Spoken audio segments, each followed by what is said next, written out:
হাই everyone, বহুত দিনৰ বিৰতিৰ পিছত আজি আকৌ আপোনাক মোৰ চেনেললৈ স্বাগতম। বহুত দিনৰ বিৰতিৰ পিছত আজি আকৌ ব্লগ বনাবলৈ আহিলোঁ, আপোনালোকৰ লগত কথা পাতিবলৈ আহিলোঁ। মই আছোঁ আমাৰ লাওখোৱা অভয়াৰণ্যৰ কাষত থকা এখন ফিল্ডৰ নিচিনা আৰু ধুনীয়া। আমাৰ গাঁৱৰ শেষত আৰু নগাঁও ডিষ্ট্ৰিক্টৰো একদম লাষ্ট সীমাত আৰু ইয়াৰ পিছত আছে লাওখোৱা অভয়াৰণ্য, তাৰপিছত বুঢ়াচাপৰি অভয়াৰণ্য, তাৰপিছত ব্ৰহ্মপুত্ৰ নদী। ইয়াৰ ভিতৰত কোনো মানুহ নাই আৰু গাঁও নাই। চ' পৰিৱেশটো আজি বহুত ভাল। কালাৰটো চাইছেনে চাৰিওফালে? বসন্ত একদম কেইটামান বৰষুণ মাৰি দিলে আৰু চব গ্ৰীণ হৈ গ'ল।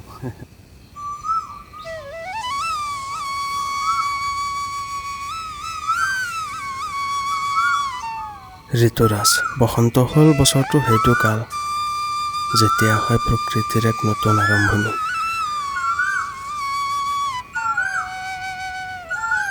শীতৰ জঠৰতা ভাঙি গছৰ ডালত নতুন কুঁহিপাত ওলোৱাৰ পৰা নদীৰ বালিচৰত বতাহে ঝাও গছবোৰ নচোৱালৈকে সকলোতে যেন আজি এক নতুন উৎসাহ। পথাৰৰ কোমল সেউজীয়াৰ মাজত বনৰীয়া চৰাইবোৰৰ মুক্ত বিচৰণ আৰু মুকুতা ফাটি ওলোৱা শিমলুৰ তোলাই যেন আগজাননী দিয়ে বসন্তৰ আগমনৰ কথা।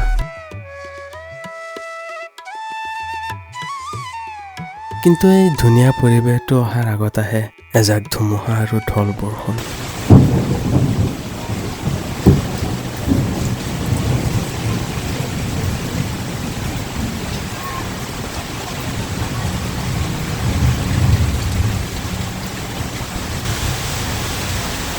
যিয়ে প্ৰকৃতিৰ সকলো ধূলি বালি ধুই আমাৰ পৰিৱেশটো নিকা কৰি দিয়ে। আচলতে প্ৰকৃতিৰ এই সলনি হোৱা ৰূপটোৱে আমাক মনত পেলাই দিয়ে আমাৰ পৃথিৱীখন কিমান সুন্দৰ আৰু আমাৰ জীয়াই থকাৰ আনন্দ কিমান সুকীয়া। এনেতো এই ঠাইলৈ সৰুৰে পৰা আহি থাকোঁ প্ৰকৃতিৰ নীৰৱতাক উপভোগ কৰিবলৈ, কিন্তু আজি মোৰ লগত আছে মোৰ সবাতোকৈ প্ৰিয় লগৰী, এসময়ৰ ৰজা কণ্টিনেণ্টেল GT 535।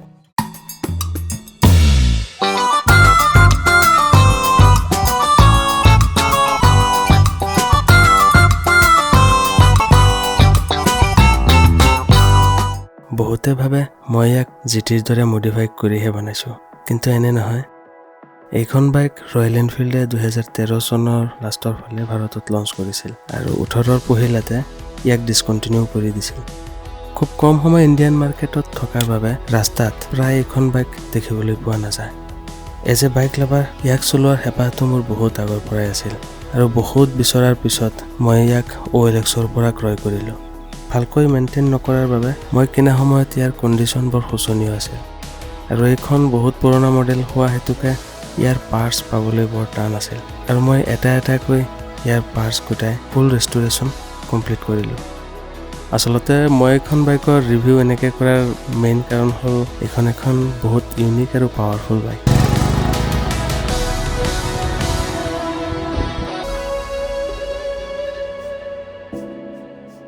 এইটো UC ইঞ্জিন হয়।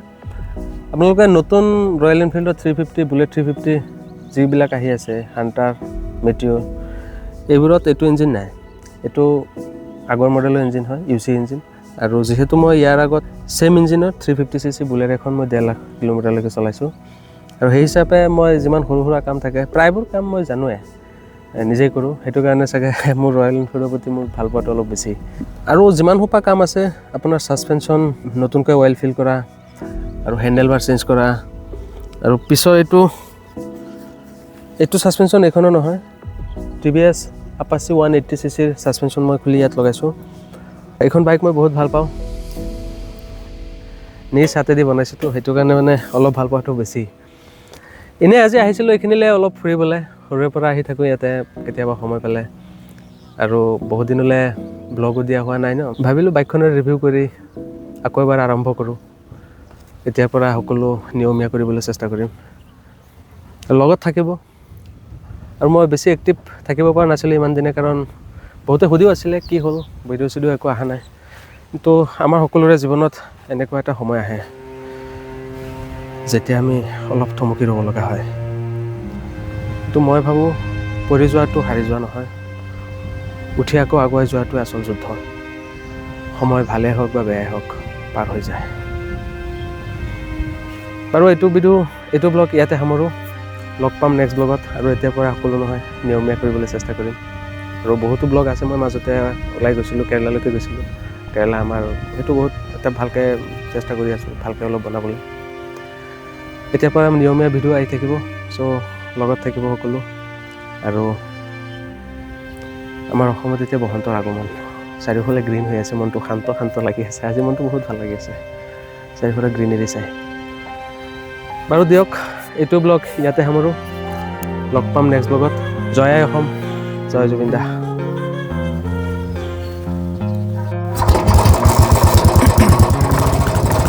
Ice in my veins, I've been driving this train.